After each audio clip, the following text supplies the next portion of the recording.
Avant que vous n'interveniez, on a 2 vidéos à visionner ensemble. C'était une bonne introduction, je pense, à vos propos, puisque, comme vous l'avez vu, on a eu des élus, on a eu des enseignants, des personnels de direction, et il nous manquait des élèves. Les élèves.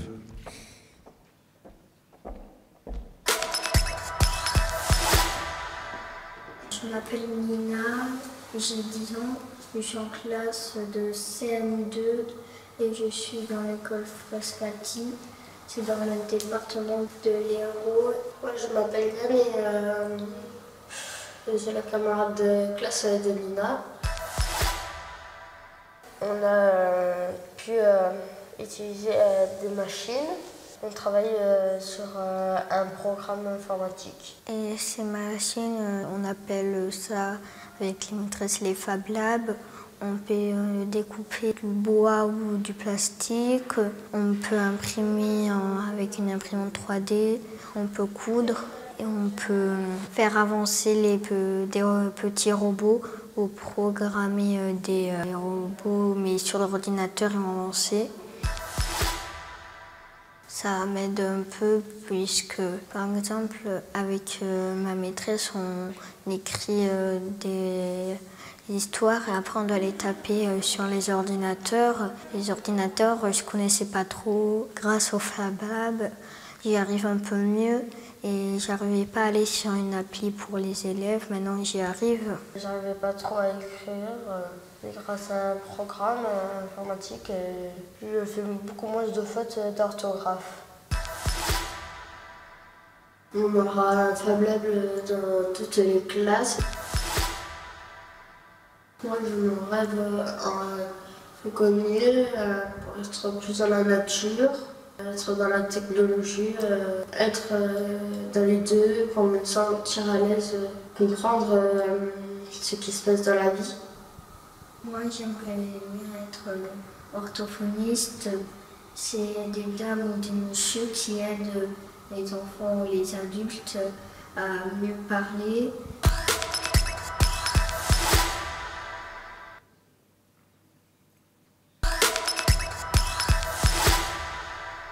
Bonjour, je m'appelle Yona, j'ai 11 ans et je suis en 6e B au collège de Largue dans l'Hérault. Bonjour, moi je m'appelle Louis, je suis en 3e aussi dans le collège de Largue dans l'Hérault. Avec l'arrivée du numérique, moi j'ai constaté plusieurs changements, surtout dans certaines matières comme la techno. Ça a fait tout de suite un collège un peu plus high-tech, on apprend d'autres choses. La web TV et la web radio, ce qu'on a dans l'établissement, ça nous permet de mener des projets parce qu'on est en lien avec l'armée. C'est là où la web TV et la web radio vont nous aider à filmer des lieux de mémoire, vraiment, donc dans au Largue. On travaille sur un projet, c'est de répondre aux questions des CM2 de l'école de Largue dans l'Hérault par podcast. Pour moi, ça va être de plus en plus, en tout cas dans les collèges, de privilégier tout ce qui est informatique, tout ça, parce que c'est quand même intéressant, je trouve, de pouvoir travailler avec des machines de ce type. Pour moi, c'est plutôt travailler de plus en plus avec ça et se familiariser, parce que pas mal de gens encore ne savent pas utiliser une découpe laser, une imprimante 3D, tout ça. Avec des objets plus technologiques. Demain, voilà, j'aimerais bien partir dans le secteur de l'aéronautique. Ces machines m'ont beaucoup aidé. Et moi, pour l'instant, j'ai pas trop d'idées, mais avec la web radio, ça m'intéresse un peu d'être journaliste, peut-être.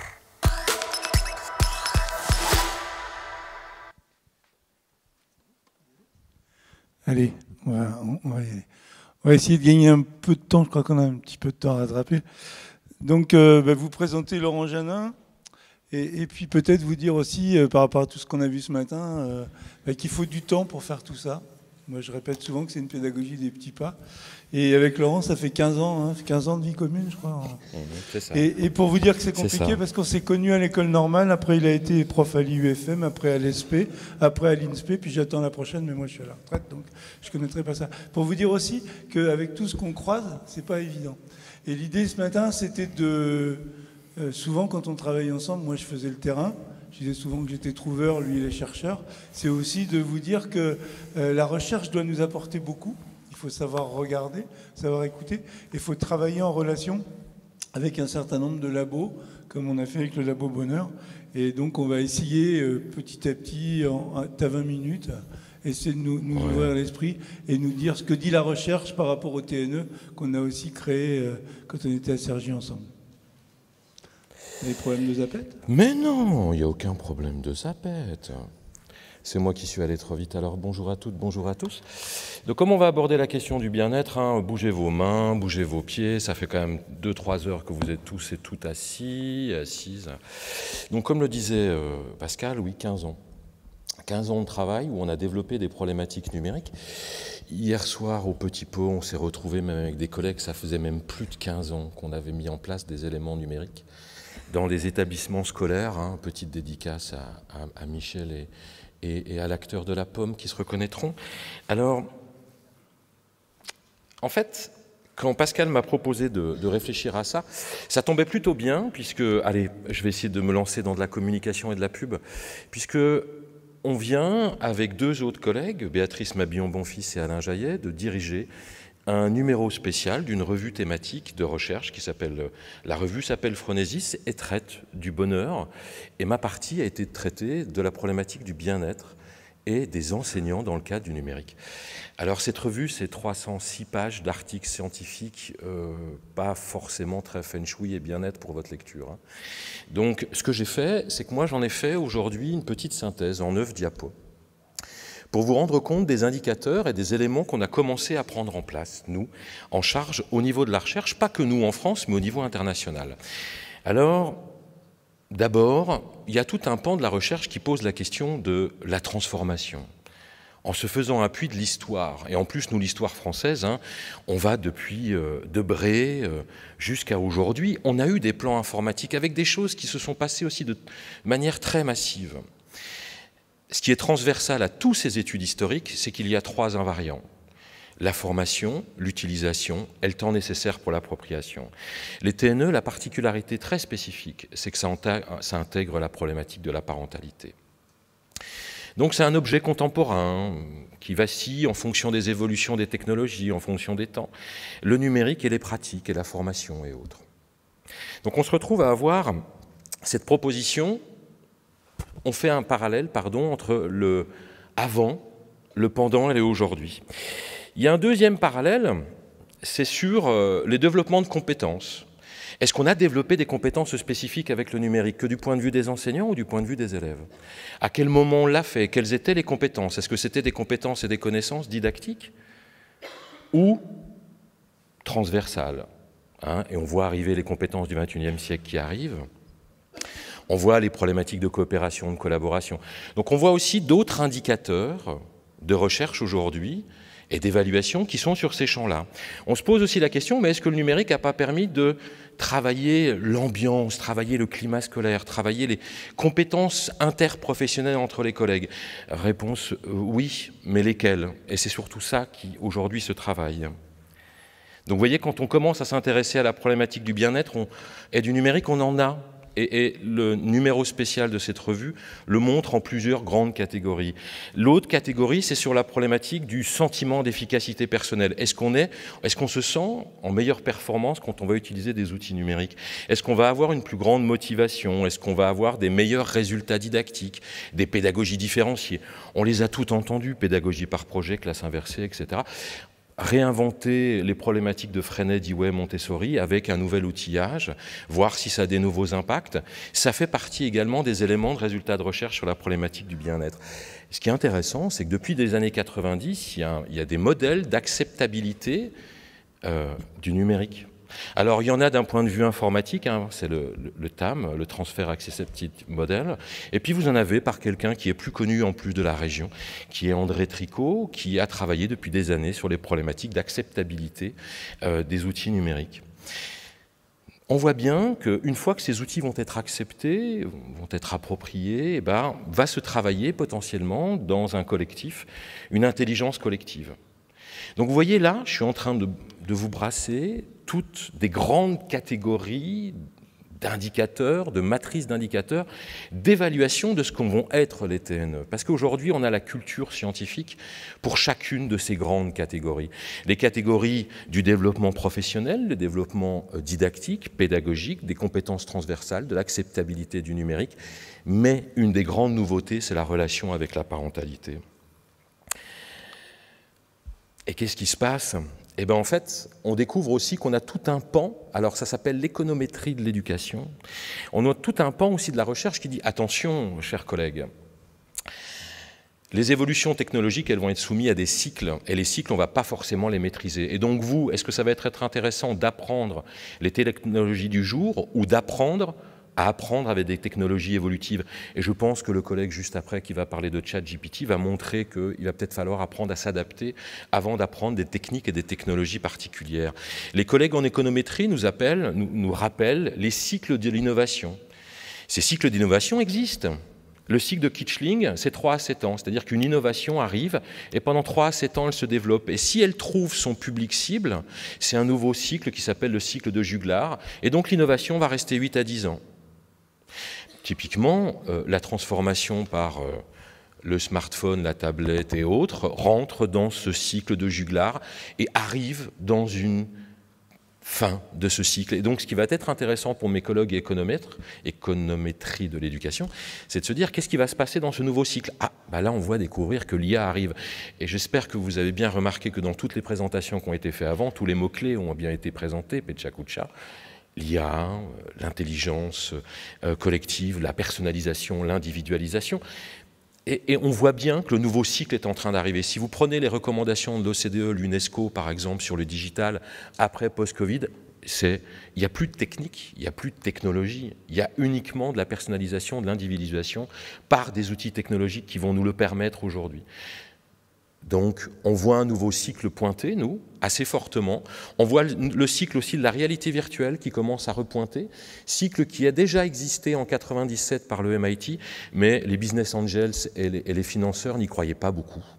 Et donc, ce cycle s'est arrêté au bout du premier cycle de Kitchling et n'a jamais dépassé Juglar. Là, aujourd'hui, les économètres disent « Attention, les business angels sont en train d'investir très fortement et sont en train de racheter des startups qui font de la VR, donc on risque d'avoir des évolutions en VR. » Donc, peut-être que les nouvelles stratégies vont arriver. Les collègues qui travaillent sur les problématiques d'analyse de la relation entre le bien-être, le numérique, le bien-être et les pratiques profs disent « Attention, la recherche a une épistémologie. » Moi, typiquement, je suis prof de physique, j'étais prof de physique et de maths, et quand on fait de la recherche avec moi, on se tape, les collègues qui ont déjà travaillé avec moi, on se tape pas mal de statistiques, pas mal d'indicateurs, pas mal de calculs de stabilité des valeurs, etc. C'est pas toujours facile. Donc en fait, en fonction d'avec qui vous allez travailler dans votre recherche, ça va avoir un impact très fort sur ce que vous allez chercher et surtout comment vous allez le chercher. Et on voit bien qu'il y a des attracteurs. Alors on l'a vu ici, et ça c'est très intéressant puisqu'on l'a vu post-Covid. On s'est rendu compte post-Covid qu'il y a eu un déséquilibre du système. Vous avez vu, on a reçu une onde de choc très forte, théorie de Lorentz, théorie des papillons, etc. On est en déséquilibre et on est allé vers quelque chose qui nous attirait. Alors, quels ont été les outils numériques qu'on a utilisés qui nous attiraient, qui permettaient de nous retrouver dans une position d'équilibre? Et ça, aujourd'hui, c'est quelque chose d'absolument connu.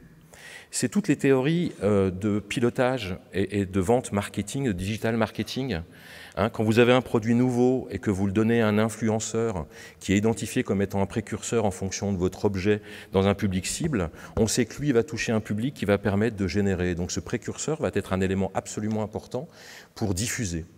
Et donc on le voit, nous, de plus en plus, pour mettre en place des formations, on va aller chercher les précurseurs, les ambassadeurs. Alors ça nous fait rire avec Pascal, puisqu'il y a quelques années à l'Académie de Versailles, il avait eu l'idée de ces ambassadeurs du numérique. Et on voit aujourd'hui qu'ils sont en train d'apparaître, mais d'une autre manière.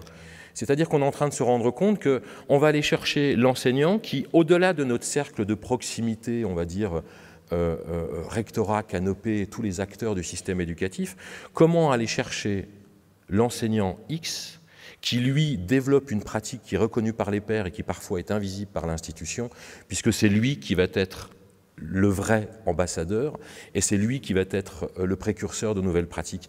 Alors ce qui est très intéressant, c'est qu'on voit ça, c'est typiquement des rectorats. Alors l'équivalent aussi en Allemagne, par exemple, avec des Länder et autres, utilisent ces techniques-là. Ces techniques-là, c'est typiquement les techniques que les GAFAM utilisent quand le collègue du CRIJ expliquait que nos données appartenaient à ces GAFAM, mais c'est exactement les mêmes stratégies qui sont utilisées par les GAFAM pour repérer quels sont les précurseurs et vendre des produits. Et bien là, c'est pareil. Et donc on voit bien que de plus en plus, quand on commence à se poser la question du numérique, arrive, quand on s'occupe de la partie formation, comment on va identifier ceux qui vont être les ambassadeurs? Comment on va identifier ceux qui vont nous faire la formation qui va être la plus à même d'avoir le plus fort impact? Je rappelle que sur les schémas de formation continue, pour la première fois de l'existence de la DGESCO, il y a depuis juin 2022 une liste d'indicateurs dont chaque membre responsable de rectorat de formation et de AFC vont devoir renseigner chaque année des indicateurs avec des mesures d'impact réelles. C'est la première fois que ça existe. Et vous voyez bien que c'est intéressant de discuter tout à l'heure de ce monde de la donnée, parce qu'en fait, vous voyez bien que là, la donnée, elle va arriver à toutes les strates du système. Elle va arriver comme ça a été présenté ici, et j'en suis très heureux qu'on aborde ces questions de la donnée aujourd'hui dans un TNE, jusqu'à des éléments de formation. Et après, ceux qui me connaissent mon côté pervers.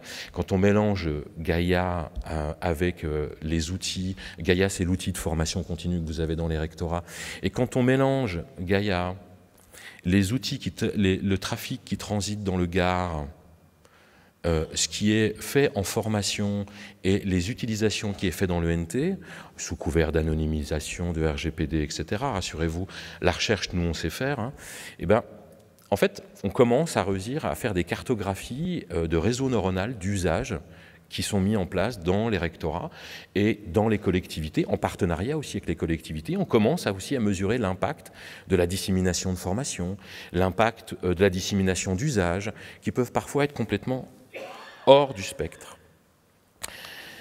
Alors tout ça, en fait, tous les 6 grands axes de recherche que je vous ai présentés, hein, le rapport à l'histoire, le rapport à la pratique, le rapport à la didactique, etc., etc. En fait, il y a des bases épistémologiques de recherche absolument fortes. C'est-à-dire qu'aujourd'hui, on voit que ces courants-là de recherche ne bougent pas. Et en fait, on s'en appuie énormément dessus. Et puis, je fais comme ça un petit passerelle, puisque les collègues d'Archiclass, tout à l'heure, cet après-midi, présenteront des problématiques de spatialisation, et en fait, reprennent souvent les travaux de Radcliffe. Radcliffe, c'est le premier grand triangle, parallèle avec les triangles Doucet et les triangles d'apprentissage, en fait, qui disent bah, c'est gentil, mais sans espace, il n'y a pas d'activité, sans technologie, il n'y a pas d'activité ni d'espace, et inversement. Alors, souvent, les collègues qui sont technophiles prennent le mot technologie au sens technologue du terme. Et moi, j'aime à rappeler que ce n'est pas de la technologie au sens technologue. Chevalard, pour tous les anciens, pour tous les enseignants qui sont passés à un moment donné, alors je vais faire comme Pascal, je vais brasser tout le monde comme ça, je froisser personne en termes d'âge, par l'ENS, l'UFM, l'ESP et l'INSP, ils ont vu des cours de didactique.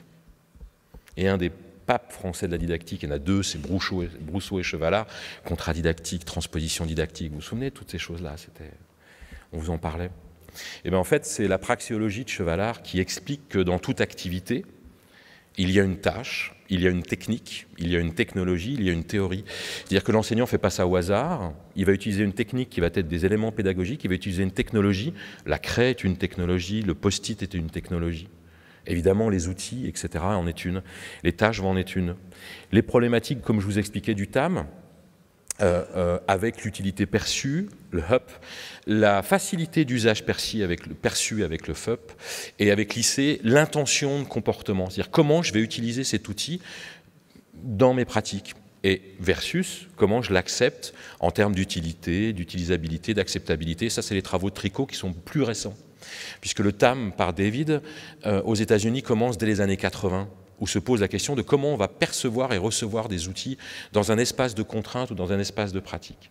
Et puis évidemment, jusqu'à encore preuve du contraire, apprendre ou enseigner, ça ne se passe pas hors sol, sans personne en face, que ce soit en face dans un espace virtuel, parce que l'espace que j'évoquais dans Radcliffe, maintenant il a un peu évolué, il peut être matériel, il peut être physique, il peut être immatériel et il peut être aussi dans les éléments virtuels. Et donc on se retrouve avec ces éléments-là dans le fait que apprendre reste quand même une action sociale située, avec parfois des médias, des médiateurs, des médiations, qui elles ne sont pas du face-à-face ou du B2B comme on peut être là, mais qui peuvent être médiées par des éléments numériques. Le deuxième gros postulat de recherche, donc vous voyez, le PowerPoint vous sera disponible, j'ai essayé de mettre au maximum toutes les références bibliographiques, c'était pour se poser quelque part la question, dans cette question de grand témoin, ce que être un témoin, pour moi, quand j'évoquais la question avec Pascal, c'est pas simplement raconter une histoire, c'est prendre un peu de hauteur. Et comme moi, je fais un peu de science, enfin j'essaye avec quelques petites bricoles, en fait, j'aime souvent me rappeler que faire de la science pour Bachelard, c'était questionner les certitudes dans les opinions. Et c'est surtout se dire, mais on ne doit jamais être certain de ce qu'on croit, on doit toujours être en capacité de pouvoir le questionner, et surtout, faire de la science, c'est être en capacité de documenter et rendre compte des erreurs fertiles. Donc comment on va identifier des erreurs fertiles et comment on va identifier ce questionnement d'opinion? Et moi, ce que je trouve intéressant dans cette partie témoignage, c'est que, comme le disait Pascal, au bout de 15 ans, on a vu des conférences et des séminaires où il y avait peu de participants et beaucoup de technophiles. On a vu des colloques et des séminaires où arrivaient de plus en plus des technopédagogues. Et là, on arrive à une période où on voit des séminaires où il y a un amphithéâtre quand même qui est assez rempli, et où on voit une pluralité d'acteurs qui commencent à dire la technique, la technologie, elle est intéressante, mais maintenant on va commencer à aborder des questions par rapport à l'évolution des pratiques, le rapport à l'histoire, l'évolution et la construction des connaissances par rapport à des référentiels de compétences dans des situations, par rapport à l'évolution de résultats, par rapport à des problématiques de bien-être et autres. Et on arrive avec une finesse, et je vous en parlerai juste à la fin du PowerPoint, on arrive à une finesse assez importante. Et on voit qu'aujourd'hui, on a des savoirs scientifiques assez stables, c'est-à-dire que prendre ces cadrages théoriques et travailler sur des matrices d'indicateurs à partir de ces cadrages théoriques est scientifiquement relativement assez stable aujourd'hui. On ne les questionne plus, on les utilise pour augmenter la science et le savoir. Là, on aborde la question, cette fois-ci, de l'action située. Qu'est-ce qui se passe quand on met un objet dans un environnement et qu'on le perturbe? Un objet, un média, une action, une formation. Le troisième, c'est celui qui est un peu le plus récent. Et donc, c'est le fait de dire, quand on va mettre un objet dans un environnement, on va le perturber, mais notre cerveau va faire appel à des neurones miroirs et des neurones canoniques. Et ça va perturber nos actions en tant que telles, ce qu'on a l'habitude de faire, ce qu'on a l'habitude de se positionner. Et là arrive la problématique de l'occupation spatiale et du mouvement. Et donc, on voit bien de l'évolution de la forme scolaire au sens large. J'ai pas voulu, alors évidemment c'est un peu stratosphérique et ça prend de la hauteur. En fait, j'ai pas voulu du tout vous faire une conférence où j'allais vous raconter une histoire. Je voulais juste vous amener à vous dire, pour ceux que ça intéresse, pour ceux qui vont se poser la question de votre évaluation, que ce soit d'un point de vue institutionnel ou que ce soit d'un point de vue personnel, aujourd'hui il y a des éléments de la recherche qui sont relativement stable pour vous permettre de vous poser la question de cette auto-évaluation ou de cette évaluation. Utilisez-les, profitez-en absolument pour pouvoir un jour arriver à des degrés de finesse qui arrivent aujourd'hui très précisément dans la recherche. Par exemple, nous, dans l'évaluation du démonstrateur du TNE, on a suivi 3854 enseignants du premier degré pendant 2 ans. Et on arrive aujourd'hui à avoir une telle finesse des besoins, par exemple, on sait que ce qui va dépendre des besoins en formation, ce n'est pas l'ancienneté, ce n'est pas le genre, ce n'est pas le niveau social de l'enseignant, ce n'est pas le niveau d'école, c'est la filière d'appartenance, d'où venait la collègue et depuis combien d'années elle enseigne à un niveau scolaire. Par exemple, on a des demandes, regardez bien la précision dans les demandes, dans les besoins qu'on a réussi à... Je vous passe, et puis il y a l'article, vous pourrez le lire si ça vous intéresse, il y a 30 pages d'études statistiques dessus.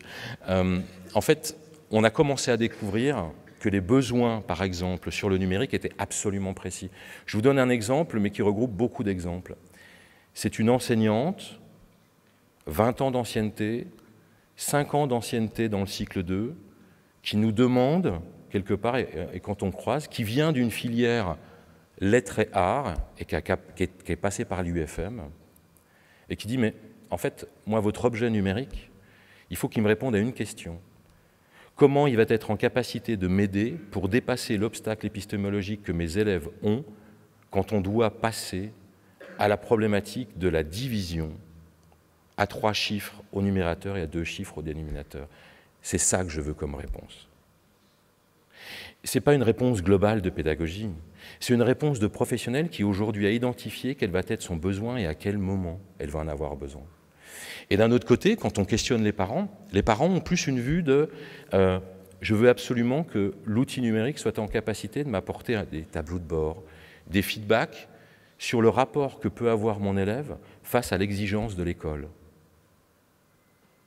Et donc on voit qu'aujourd'hui, on arrive à une précision tellement fine des éléments de besoin que ces problématiques d'articulation entre besoin et terrain vont être assez essentielles. Et je félicite encore à 2 mains et à 2 bras le fait qu'on aborde ici, dans le TNE 34, la problématique de la data et qu'on va mesurer les gaps entre les points. Voilà, j'espère que ça n'a pas été trop stratosphérique et pas trop difficile après avoir resté ici. Le PowerPoint vous sera disponible. Je suis également bien évidemment disponible si vous avez des questions pour qu'on rentre dans les détails. Et puis, bonne continuation et à bientôt.